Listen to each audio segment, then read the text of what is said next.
Hi everyone, I'm Dr. Vaishali Mahendra Bafna, Associate Director, Department of ENT, Aditya Birla Hospital. Do you snore?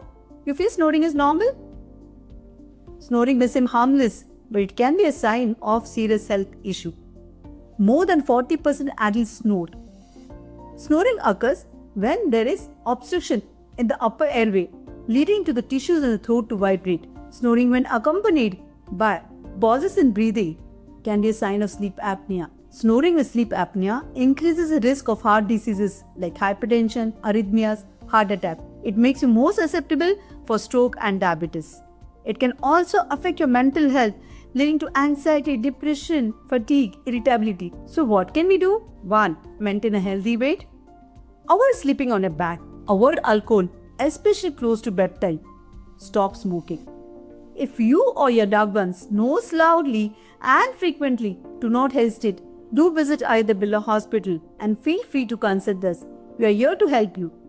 Don't ignore the snore. Let's take control of our sleep and our health. Sleep smarter, live happier. Thank you.